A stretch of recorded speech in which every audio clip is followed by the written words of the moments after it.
They moved my seat to the back corner of the room, right next to the service door, as if I were someone who had wandered in by mistake instead of the woman who gave birth to the groom, and for a moment I just stood there, holding my purse a little tighter than usual, staring at a small white card that didn't even have my name on it, just a number written in gold ink like I was part of the catering count, not part of the family, and I remember thinking how strange it was that no one seemed to notice. Not the guests in their tailored suits, not the wedding planner rushing by with a clipboard, and certainly not my son, Daniel, who was standing across the room laughing with his new wife, Sophia,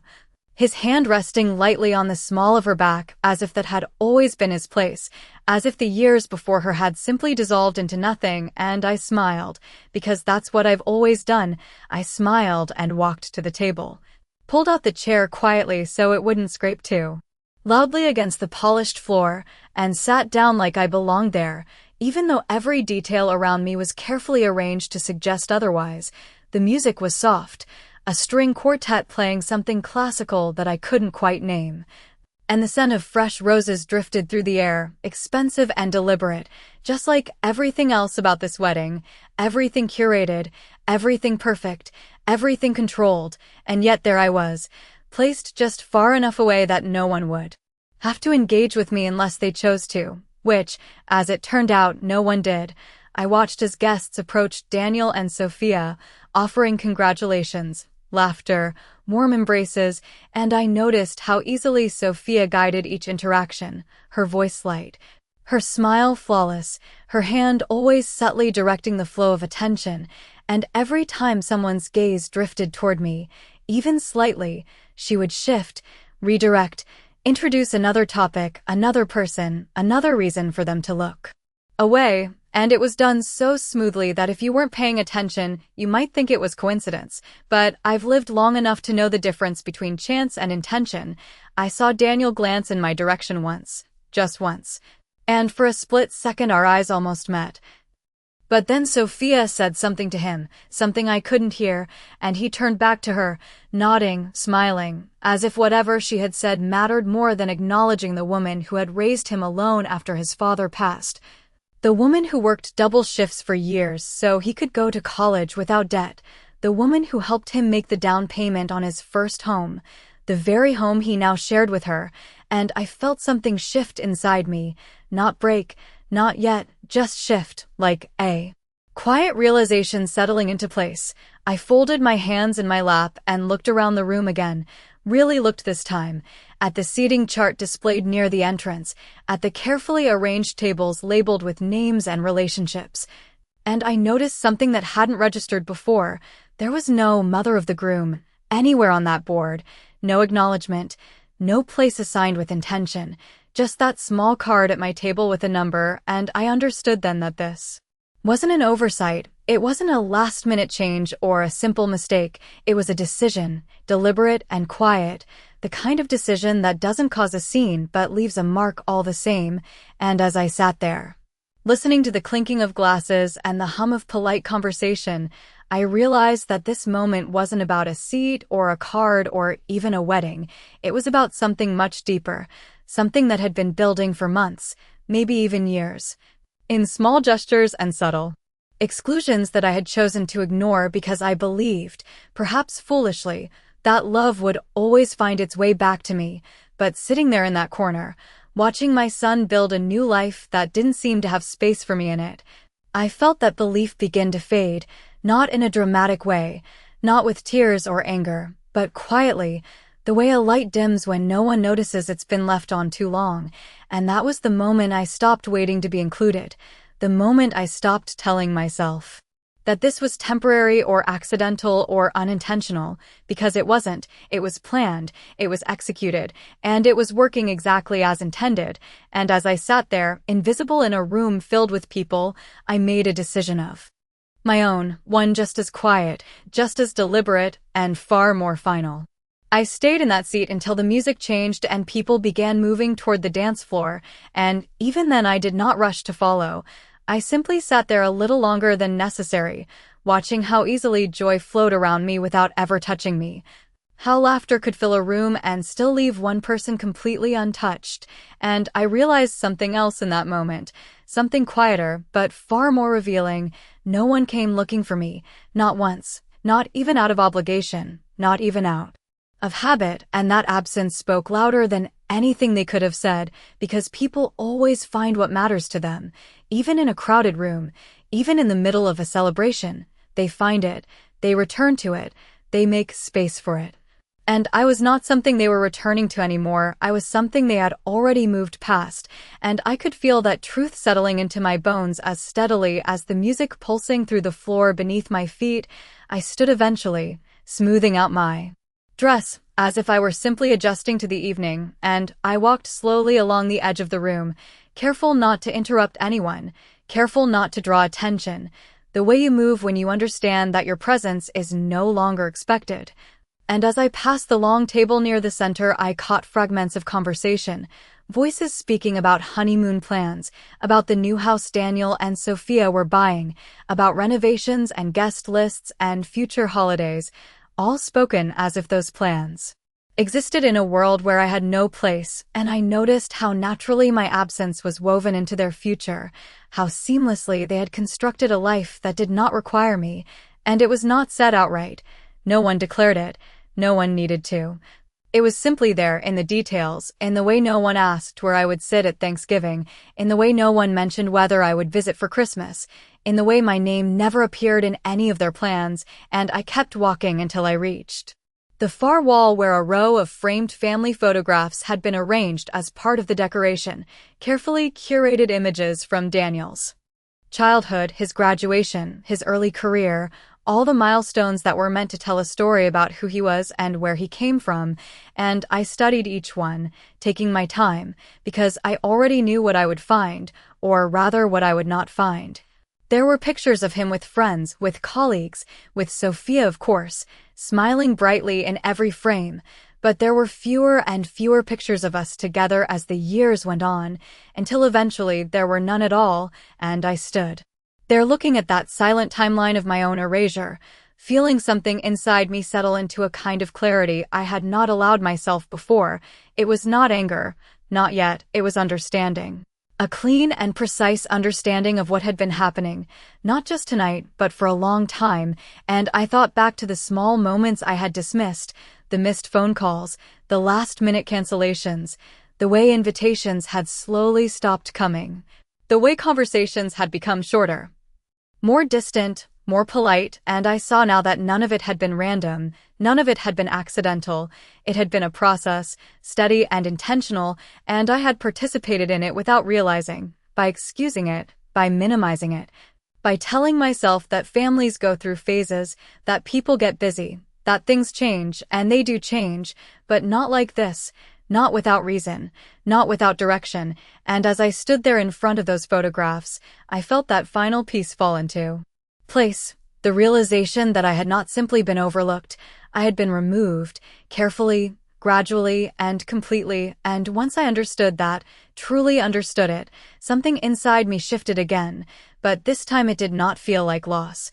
It felt like release, because if they had already decided who I was to them, then I no longer had to keep proving who I had been. I did not return to the dance floor. Instead, I found a quiet hallway just beyond the main ballroom where the noise softened into something distant and manageable, and I stood there for a moment with my hand resting lightly against the wall, feeling the cool surface beneath my fingertips, as if I needed something solid to confirm that I was still present, still real, even if I no longer had a place in that room, and it was there, in that quiet space away from the celebration, that the past began to surface with a clarity that felt almost surgical, memory after memory lining up in a way they never had before. Not scattered or softened by time, but sharp, precise, undeniable. I saw Daniel as a little boy sitting at our kitchen table doing his homework while I cooked dinner after a 10-hour shift. His small voice asking questions I always made time to answer even when I was exhausted. I saw the nights I stayed up balancing bills, deciding which ones could wait so that he would never feel the weight of what we did not have. I saw the day he got his acceptance letter and the way he hugged me so tightly I could barely breathe. promising that one day he would take care of me the way I had taken care of him, and I remember believing him, not because I expected anything in return, but because I believed in the bond we had built, the kind that does not disappear. Simply because life moves forward, and then I saw the shift, subtle at first, almost invisible, the way it always is when something important begins to change. I remembered the first time he canceled our Sunday dinner because Sophia had made other plans. The way he sounded slightly apologetic, but not enough to question it, and then the next time it happened, and the time after that, until eventually the tradition simply stopped existing, not with a conversation or an explanation, just quietly. Replaced by something else, I remembered the phone calls that became shorter, the visits that became less frequent, the way Sophia would smile at me with perfect politeness while gently steering every interaction, deciding what was discussed, what was shared, what was left unsaid, and I remembered how often I told myself that it was normal, that this was what happened when children built their own lives, that I needed to adjust, to step back, to not interfere, and in doing so I had made it easier for them, easier to move me further out, easier to redefine my place until it barely existed at all, and standing there in that hallway I realized that I had been trying to hold on to something that they had already let go of, something they had quietly restructured without ever saying the words out loud, and that realization did not come with tears or anger, it came with something much steadier, something that felt almost like clarity. Because once you see something for what it is, you cannot unsee it, and you no longer have to question it, you no longer have to guess, you no longer have to wait for someone to explain what they have already shown you. And I thought about the way Sophia had orchestrated the evening, how every detail had been carefully placed, including me, and I understood that this was not just about distance or independence, it was about control, about shaping a narrative where I no longer fit, where I could be politely acknowledged but never truly included, and for the first time I allowed myself to accept that this was intentional, not cruel in the obvious sense, not loud or confrontational, but deliberate in a way that was far more effective. Because it left no scene, no argument, no moment you could point to and say this is where it happened. It just happened, slowly, quietly, until one day you found yourself standing in a hallway wondering when you became a stranger in your own family, and as I stood there, listening to the distant music and the faint echo of laughter, I realized that the answer was not a single moment, it was a series of choices, theirs and mine, and if I had been removed piece by piece, then I could choose, just as deliberately, what I would do next. I did not go back inside right away. Instead, I walked slowly toward the side exit where the evening air waited just beyond a set of glass doors, and when I stepped outside, the sound of the music faded almost instantly,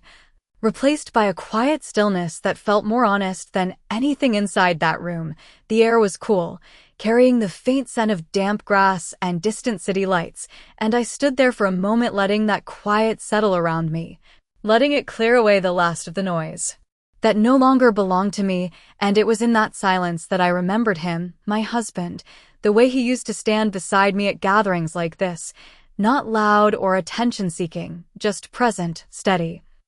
The kind of presence that did not need to be announced to be felt, and I remembered something else, something he said years ago, long before any of this began to unfold. We had been sitting at our kitchen table late one evening, going over paperwork he insisted on organizing himself, documents I barely glanced at because I trusted him completely, and he looked at me with that quiet seriousness he reserved for things that mattered and said, "Margaret, there are things in this world that people only respect when they realize they cannot take them from you," and at the time I thought he was talking about money, about assets, about the practical things that keep a life running, but standing there now I understood he had meant something more than that.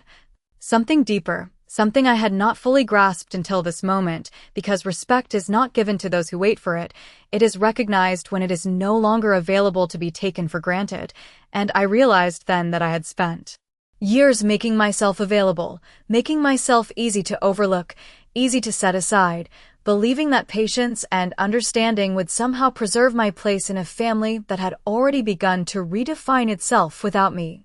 And as I stood there under the soft glow of the outdoor lights, I let that version of myself fade, not with regret, but with acceptance, because there is a point when holding on becomes a quiet form of surrender. And I was no longer willing to surrender to something that had already let me go. I reached into my purse then, not out of habit, but with intention, and my fingers brushed against a small folded piece of paper I had not thought about in a long time, something he had given me shortly before he passed, telling me to keep it somewhere safe, somewhere I would remember, and I had done exactly that without ever needing to unfold it again, without ever needing to question what it meant, because life had continued, and I had continued with it, trusting that everything was as it should be. But now, for the first time in years, I felt the weight of that paper differently, not as a memory, but as something present, something waiting, and I did not open it, not yet. I simply held it there for a moment, letting the realization settle into place alongside everything else I had begun to understand tonight, because whatever it contained was not something I needed to rush toward. It was something that would reveal itself when the moment was right. And for the first time in a long time, I felt no urgency, no need to explain myself, no need to return to that room and reclaim a seat that had been deliberately taken from me. Instead, I felt something steadier, something quieter, a sense that whatever came next would not be decided by where they placed me, but by what I chose to do with what had always been mine. And as I turned back toward the doors, not to rejoin the celebration, but simply to move forward, I understood that the evening had already changed, not because of anything they had done, but because I had finally stopped waiting for them to change it for me. When I stepped back inside, nothing had changed, and yet everything felt different. The same music was playing, the same voices filled the room, the same laughter moved from table to table, but I was no longer looking for a place within it. I was simply observing it for what it was, a carefully arranged picture that no longer included me, and I walked past the tables without hesitation this time, not slowing down, not checking for my seat, not wondering if anyone would notice where I had been. Because I already knew the answer, and as I moved through the room I caught sight of Sophia again, standing near the center with a group of guests, her hand resting lightly on Daniel's arm, guiding the conversation with that same effortless control I had come to recognize. And for a moment she looked up and our eyes met, just briefly, and in that second I saw something shift in her expression. Not guilt, not exactly, but awareness. The kind that comes when someone realizes they are being seen clearly, without illusion, without the benefit of politeness or assumption, and she smiled, a small, measured smile, as if to acknowledge me just enough to maintain appearances, and then she turned back to her guests, continuing exactly where she had left off. And I understood that this was how she had managed everything, not through confrontation, not through obvious actions, but through quiet redirection, through small choices that accumulated over time until they formed a reality no one questioned. And I realized something else then, something that had been hidden in plain sight all along. Daniel had not been taken from me in a single moment. He had been guided away, step by step, decision by decision, until the distance between us felt natural, justified even, and I had allowed it because I trusted him, because I believed that the foundation we built could not be undone by something so subtle. But subtle things are often the most powerful because they do not demand attention, they simply reshape it. And as I reached the edge of the room again, I noticed the head table where Daniel and Sophia would sit later, elevated slightly above the others, positioned to be seen by everyone, and I thought about how fitting that was, how everything in this room had been arranged to reinforce a new center, a new structure where they stood at the top and the rest of us found our place somewhere below, or not at all, and I felt no urge to challenge it, no need to step forward and reclaim anything, because what I had been given tonight was not a seat to fight for, it was clarity, and clarity does not require permission. It simply exists, and I walked past the head table without stopping, past the guests, past the music, until I reached the far side of the room where the exit doors stood open just enough to let in a thin line of night air, and I paused there for a moment. Not because I was uncertain, but because I was aware of the exact point where everything had shifted, where I had stopped trying to fit into something that had already excluded me, and I placed my hand lightly against the door. feeling the cool metal beneath my palm, and I thought about the years I had spent holding things together, smoothing over discomfort, making space for others even when it meant shrinking my own, and I understood now that those years were not wasted. They had built something solid within me, something that did not depend on where I was seated or how I was acknowledged, something that could not be rearranged by anyone else's decisions. And as I stepped outside once more, leaving the sound of the celebration behind me, I felt a quiet certainty settle in its place. Not loud, not dramatic, just steady and unshakable, the kind of certainty that does not announce itself, but changes everything that comes after it. The night air felt colder now, or maybe I was simply more aware of it, more aware of everything that no longer needed to be softened or explained away, and I did not rush to leave the property. Instead, I walked slowly along the edge of the building where the lights from inside spilled out onto the pavement in long, quiet lines, and I could still hear the faint rhythm of music behind me. The kind that carries just enough to remind you of what you are no longer part of, and I let that sound fade on its own, step by step, until it no longer reached me at all, and when I reached my car I paused with my hand on the door, not out of hesitation but out of reflection, because there was something unfinished, not in the sense of needing closure from them, but in the sense of understanding what came next for me, and I opened the door, sat down, and closed it gently, shutting out the last of the distant noise, and in that quiet space I finally took the folded paper from my purse and held it in both hands, turning it over once as if I were reacquainting myself with something I had long forgotten, and I unfolded it slowly, carefully, the way you handle something that carries weight beyond what it appears to be. And as my eyes moved across the familiar handwriting, I felt a calm settle over me that was different from anything I had felt earlier that evening, not the calm of endurance, not the calm of acceptance, but something steadier, something anchored in certainty. The kind of certainty that does not need to be defended or explained. It simply exists, and I remembered the day he gave it to me, how he insisted I keep it safe, how he said I might not understand it now but one day I would, and sitting there in the quiet of my car, I realized that day had come without announcement, without warning. It had arrived in the form of a place card without a name, in the form of a room where I no longer belonged, and I read the words again, not because I needed to confirm them, but because I wanted to feel their meaning fully, to let them settle into the space that had just been cleared by everything I had come to understand tonight. And I did not smile, not in triumph, not in satisfaction, but in recognition, because what I held in my hands was not a weapon, it was not revenge, it was simply truth, written long before any of this unfolded, prepared quietly, patiently, by someone who had seen further than I had allowed myself to see, and I folded the paper again and placed it back in my purse with the same care I had used to take it out, not because I was done with it, but because I knew exactly when it would be needed.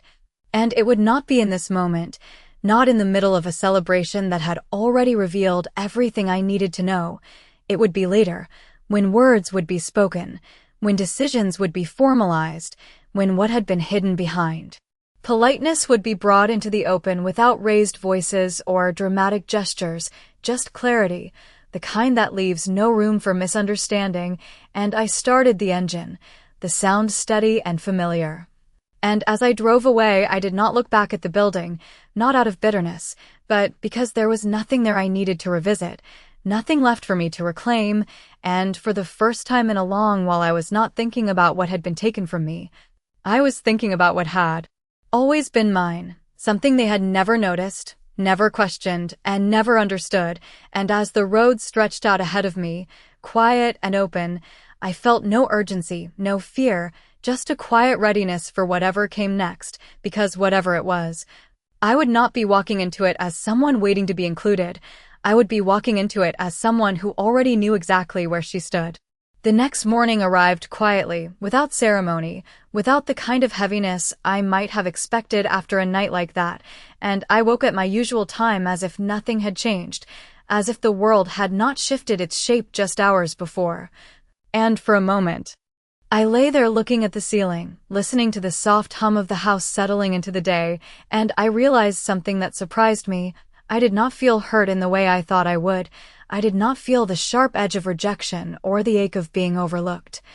What I felt instead was distance, a clean and measured distance from something I had finally seen clearly, and I got up, made my coffee the way I always had, the same mug, the same routine, the same quiet movements that had defined my mornings for years, but there was a difference now, subtle but undeniable. I was no longer waiting for my phone to ring, no longer wondering if Daniel might call, or if there would be a message explaining the night before, because I already knew there would not be. And even if there were, it would not change what had already been revealed. And as I sat at the kitchen table, the morning light filtering through the window in that familiar soft way, I thought about what comes after clarity. Because understanding something is only the beginning, it does not tell you what to do with that understanding. It simply removes the excuses that kept you standing still, and I reached for the folder I had not opened in years. The one tucked neatly in the back of the cabinet where I kept documents I rarely needed, not because they were unimportant, but because I trusted that they would remain exactly as they were until the moment they were required. And I placed it on the table in front of me, running my hand lightly over its surface before opening it, not out of hesitation, but out of respect for what it represented, and inside were the papers he had organized so carefully, every page aligned, every detail accounted for. And I flipped through them slowly, not rushing, letting each line settle into place in my mind, and it was all there, everything he had prepared, everything he had anticipated, written in language that was clear and direct, leaving no room for interpretation or assumption, and I understood then that this had never been about control. It had never been about holding something over anyone. It had been about protection, quiet and thoughtful protection, the kind that does not interfere with how people choose to behave, but ensures that those choices have consequences they cannot ignore. And I closed the folder gently and sat back in my chair, letting the silence return. But it was not the same silence as before. It was not empty. It was not uncertain. It was filled with something steady, something resolved, and for the first time I allowed myself to think about the conversation that would eventually happen, not with fear, not with anger, but with a calm understanding of what needed to be said and what did not, because there would be no need for explanations, no need for raised voices or emotional appeals. Everything that mattered was already written, already decided, long before any of this unfolded. And as I finished my coffee and stood to begin the rest of my day, I realized that nothing in my life needed to be rearranged to accommodate what had happened. I did not need to change my routine, my home, or the way I moved through the world. The only thing that had changed was my willingness to accept a place that had been quietly assigned to me, and that was no longer something I would carry forward. And as I moved through the house with the same steady rhythm I had always known, I felt something settle into place within me, not as a reaction, but as a decision, quiet, firm, and complete. The call came 3 days later, just after noon, while I was standing at the kitchen sink rinsing a glass, and I saw Daniel's name on my phone before it even rang a second time, and for a moment I simply looked at it. Not out of hesitation, but out of recognition, because I knew exactly what this call would be, not the beginning of understanding, not an apology, but a reaction to something that had finally reached him in a way he could not ignore, and I answered calmly, drying my hands with a towel before lifting the phone to my ear. "Hello, Daniel," and there was a brief silence on the other end, the kind that carries more than words ever could, and then his voice came through, strained, controlled in a way that told me he was trying to maintain a sense of authority that no longer quite fit. "Mom, we need to talk," and I could hear the tension beneath the surface, not anger exactly, but confusion, discomfort, the unraveling of something he had assumed was stable, and I did not ask what it was about, because I already knew. Instead I said simply, "Of course," and let him continue. "Sophia spoke with the attorney this morning," he said, and there it was, laid out without explanation, without context, just enough information to confirm that what had been prepared long ago had now entered their world. "There seems to be some misunderstanding about the will," and I closed my eyes briefly, not in frustration, but in acknowledgement of how predictable that word was, misunderstanding, as if clarity were the problem rather than the solution, and I leaned lightly against the counter, keeping my voice steady. "There is no misunderstanding. Daniel, and the silence that followed was different this time, sharper, more immediate, as if something had shifted in the space between us that he had not expected. "Mom, this is serious," he said, and I could hear the edge in his voice now, the need to reestablish control. "We need to figure out what is going on," and I let a small breath pass before answering, not rushed, not defensive, just clear. What is going on has already been written.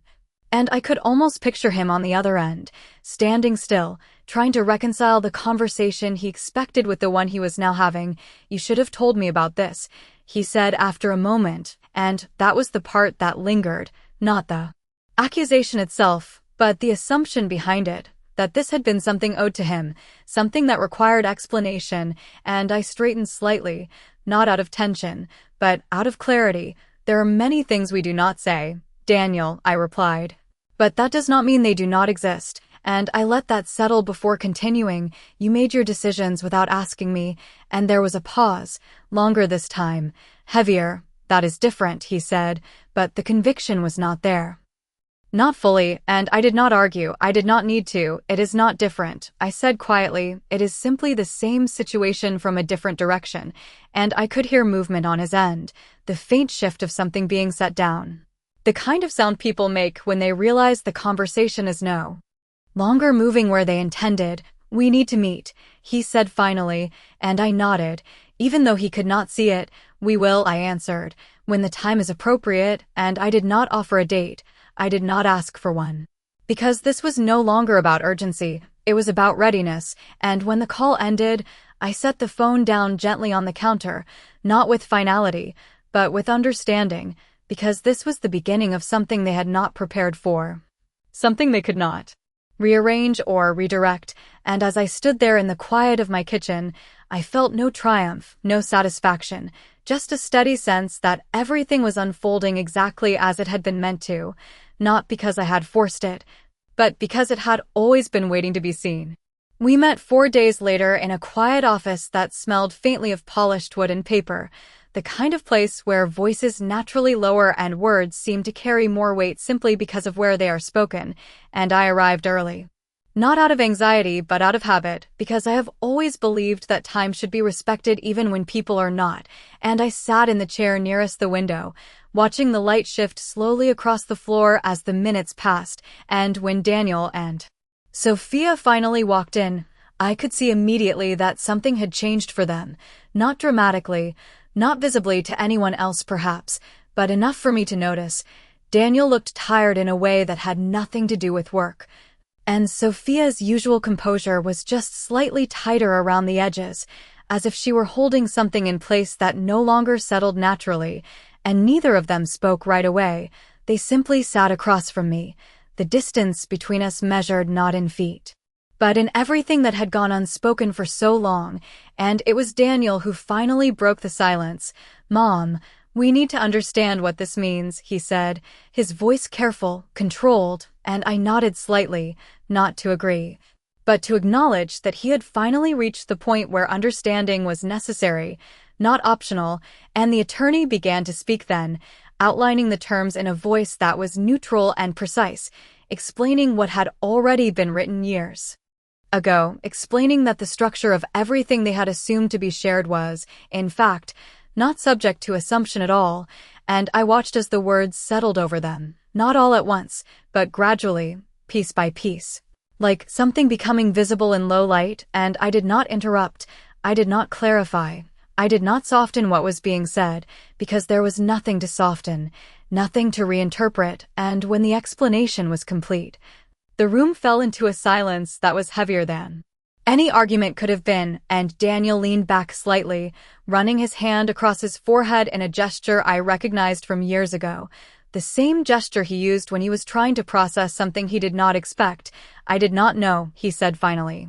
And I met his eyes for the first time since he had walked in, not with accusation, not with disappointment, just with clarity. "No," I replied quietly, "you did not ask," and the difference between those two statements hung in the air longer than anything else that had been said, and Sophia shifted slightly in her chair then, her voice measured, but no longer as steady as it had once been. "Margaret, "This does not have to change anything," she said, and I turned my gaze toward her, not sharply,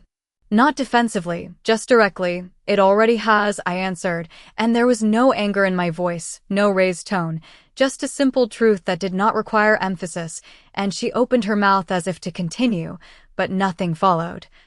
Because there was nothing left that could reshape what had already been revealed, and Daniel looked between us then, searching for something that would restore what he believed had been stable. "We are still family," he said. And I held that statement for a moment before responding, not to reject it, but to define it. "Family is not decided in a room like this," I said. "It is shown long before we ever sit here," and I let that settle without pushing further, without elaborating. Because anything more would have been unnecessary, and I stood then, not abruptly, not with finality, but with intention, signaling that the conversation had reached its natural end, not because everything had been resolved, but because everything had been made clear. And as I gathered my things, I felt no need to look back for their reaction, no need to measure what they were thinking or feeling, because for the first time, their understanding was not something I needed to manage or anticipate. It was something they would have to face on their own. And as I walked toward the door, I paused just briefly, not to say more, but simply to leave them with what mattered most. "You chose where to place me," I said quietly. "Now you understand what that place costs," and with that, I stepped out into the hallway, leaving the room exactly as I had found it, quiet, still, and filled with the weight of truths that could no longer be ignored.